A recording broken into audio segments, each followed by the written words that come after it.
Hey everyone, it's this time of year again where I got the creativity to paint my guns. I mostly painted everything that I own, and a couple of reasons why would you paint your guns is to stand out, to be unique, and to have the firearms that only you have with whatever creativity you want to put in. A couple of reasons why you shouldn't paint it is, at least in my situation, I get bored of them sometimes, so I repaint my guns. And as you can see, I repainted this poor 103 AK from KUSA. I don't even know how many times. We'll put some pictures aside.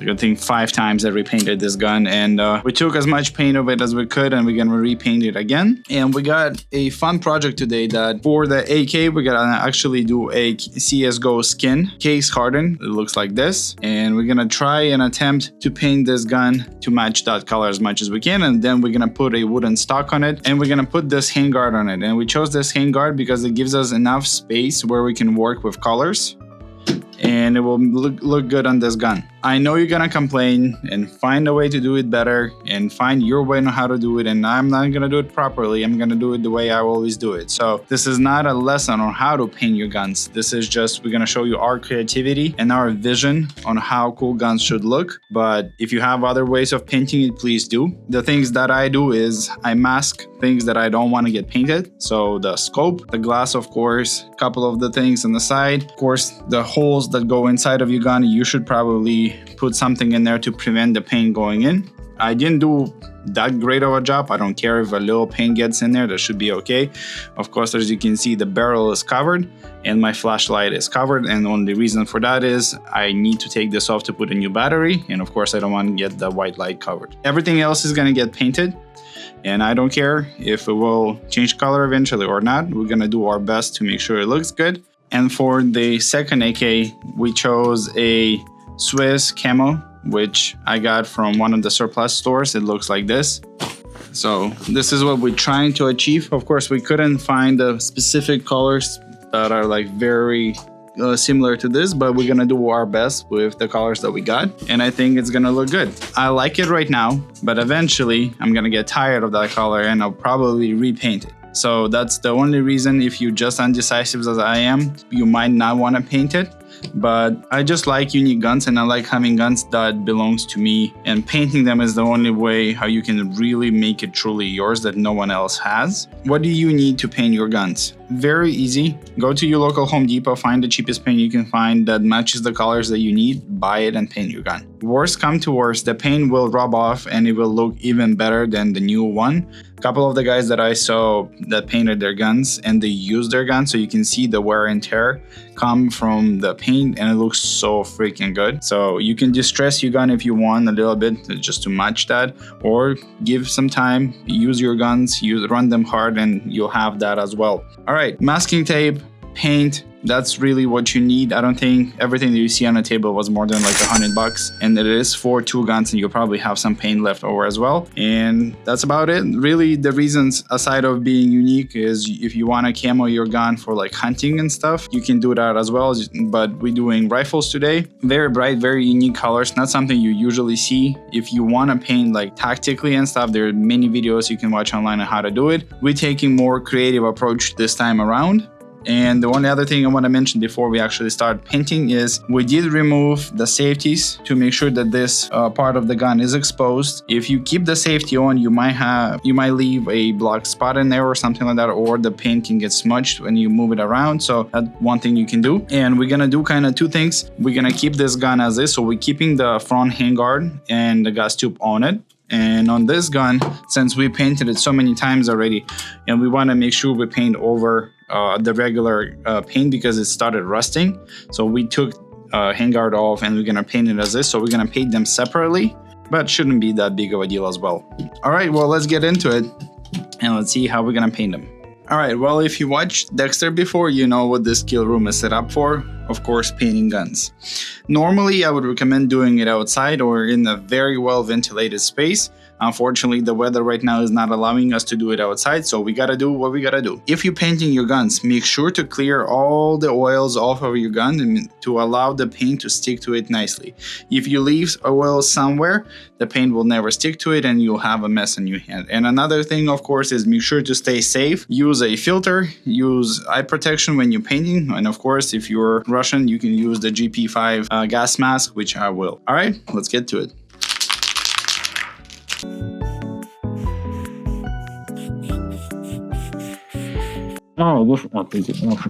Whew. All right, so this is day 2. As you can see, all the guns are fully dry and we did 2 separate coats on each.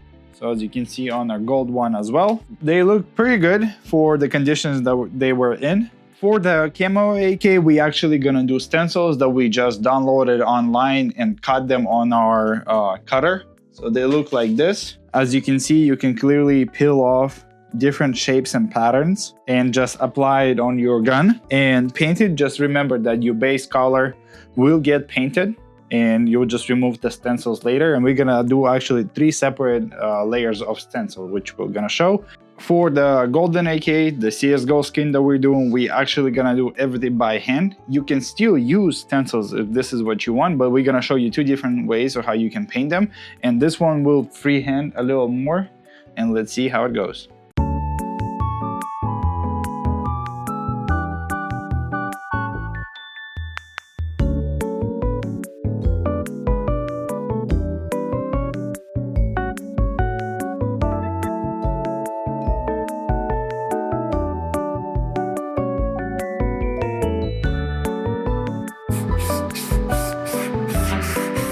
Alrighty, so while the first AK is actually drying, we're gonna move under our deck. We finally have good weather outside in Georgia, and we continue with the gold AK. We painted the handguard separately and the rifle separately, and from now on, my wife's gonna take care of all the painting because I don't have nearly good enough eye-hand coordination, and she'll explain the process on what are we doing next. Okay, so we have 3 different paints there, and we're gonna layer them based on the design of the hardened case skin. And then we're gonna use different nozzles to give us a better coordination on what exactly we're painting and then what pattern.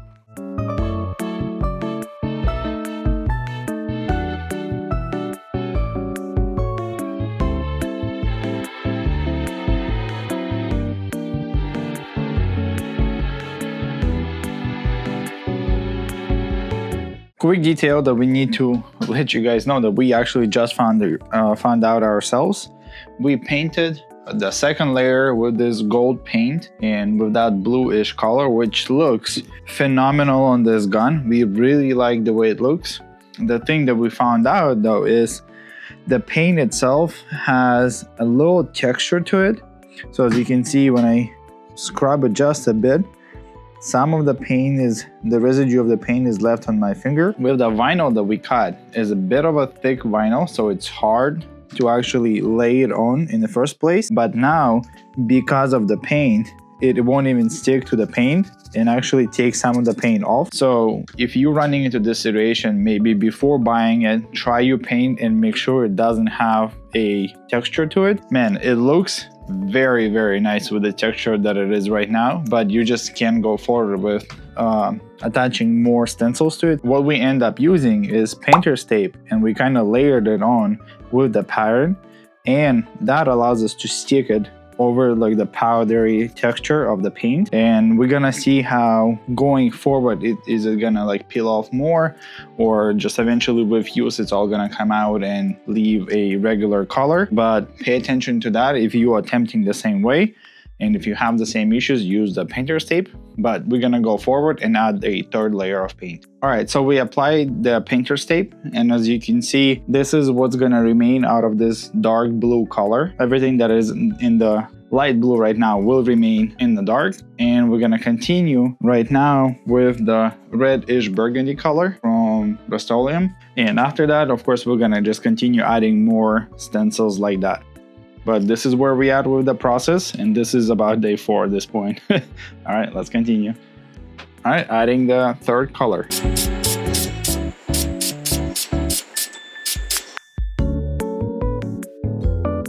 Bloody AK? Bloody AK. Yeah. All right, so as you can see, the red color is finished and we applied more stencils for the last big color, which is going to be this nice army green. And after that one, we just have the little spots to do with a nice blue color. And at that, we should be done with the painting. As you can see, even in red, it looks very, very nice. And all the blue stuff you're going to see is actually going to be the red. Everything else will technically gonna be green or already covered. So we had to overlay the new stencils on top of the other stencils because it's still a tiny gun and there's just not that much space, but hopefully it's gonna look very, very nice.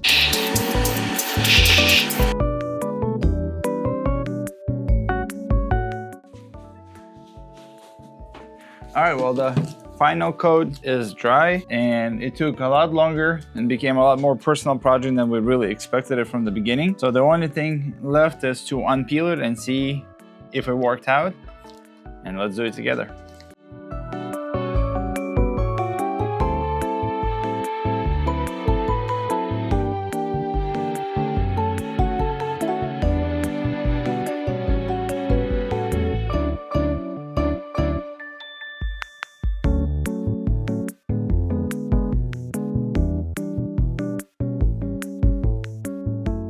You might not actually see the gun right now, it's so well camouflaged against my jacket, but this is what it looks like. And I think it worked out very, very well. The rifle looks super nice. I think we did a very great job with the paint, with the cutouts that we did. And I'm very excited. Using this is gonna be a lot of fun. So we're gonna also report later on how the paint sticks after we shoot it a little while and the barrel gets hot and everything gets hot. But from my experience of using and painting other guns, you're not gonna have issues. The paint will gonna get distressed over time, but it's even gonna make it look better.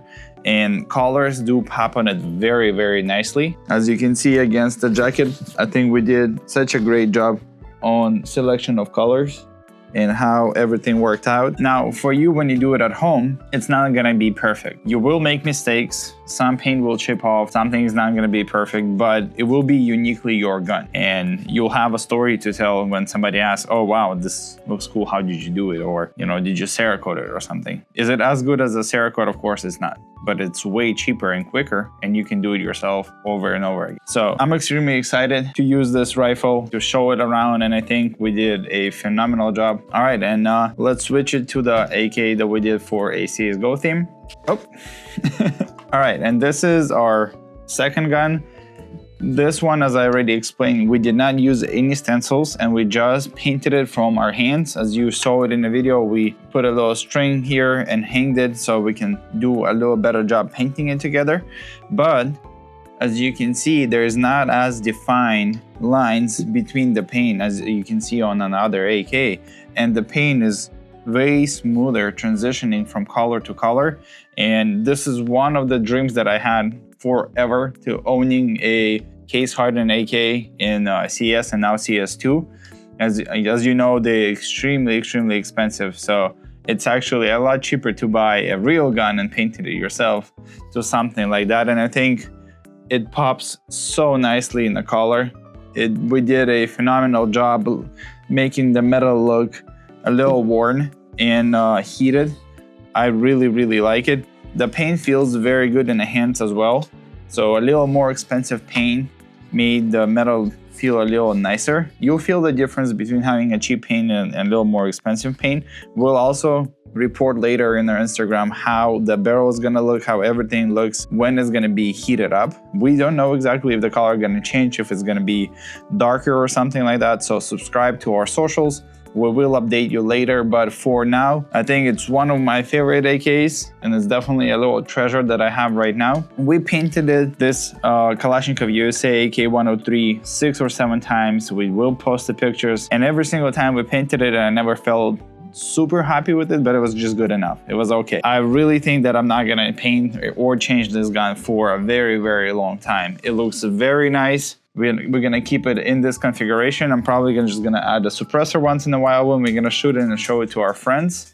But as you can see, it looks super good. And If you're painting it yourself, don't worry, everything works just fine. Gun is fully operational. There's absolutely no issues that paint got somewhere or something like that. Even if you painted your gas block, trust me, the gases will push everything out that doesn't need to be there, and you'll be totally fine. So I'm extremely excited to keep this gun in my collection. We'll probably show it in many of our videos going forward. And as I always say in my advice to you, paint your guns, make them unique, make them yours. That will improve the bond between you and your gun, and you'll always know which one is yours. A lot of people will ask, how did you do it? And you can strike a conversation. So having a gun painted makes it just so much better in a way that it's your gun and you're building the history with it. As you can see, there's two options the way we did it. We went more camo, more normal, I would say, tactical rifle right here. And I think it looks very nice. You can rock that. Or if you want to go something way more unique, something crazy, something game related or anything like that, go and do it. Worst come to worst, you can always take the paint off and have your boring black gun back to a normal state, and you can repaint it going forward. But I would always recommend at least trying. You'll definitely build a history with your gun. You'll know it way better, and little scratches and things like that you will eventually have on will just have another story for you to tell to your friends, to your kids, or anybody that you'll ever gonna show your guns to. Each time you're gonna paint your gun, you're also gonna learn something new about how to paint them properly, what colors to use, what's better processes to do. So for example, right now, as you can see, some of the paint was actually ripped off by the stencils that we were using. So for us, we definitely understood that, first of all, the stencils that we were using were too thick, and when you take it off, it's hard enough that it takes the paint away as well. So my recommendation to you, if you're gonna do it, go with the painter's tape, cut out the shapes yourself and apply it. It's way easier to get into small grooves like that where your normal vinyl might just be too thick and you won't be able to stick it in. Will it always gonna be perfect? Absolutely not, but it will be yours and you'll learn from it. You'll do it better next time whenever you're gonna paint it, repaint, or get another gun painted as well. Help your friends, do something fun, show off your work, tag us at your pictures that whenever you're gonna paint it. I'm definitely excited to see it. As always, thank you so much for watching. We have so much more prepared for you for next year. We're going to a SHOT Show. We will be attending Kalash Bash, and tag us at your pictures. If you're going to Kalash Bash, let us know what rifles you take, how did you paint them, what customs you do. We'll definitely love to see it. Communicate with us. We have many social networks where you can speak with us. And another big thank you we want to say is we are about 1 year old right now with Stonewall Collective. So it's been a year of making videos for you guys, trying to improve our quality, improve the sound, the lights, the way I speak, all my weird words that you guys trying to understand and stuff like that. So I appreciate your support. Thank you for following. Thank you for sharing. If this ever was helpful to you, I guess that was very nice. I'm not crying. There's just a light in my face. But there will be a lot more next year. So subscribe, and we have so much more that's coming for you. All right. Thank you. And I'll see you later. Знаю, правильно, первая, правильно, так.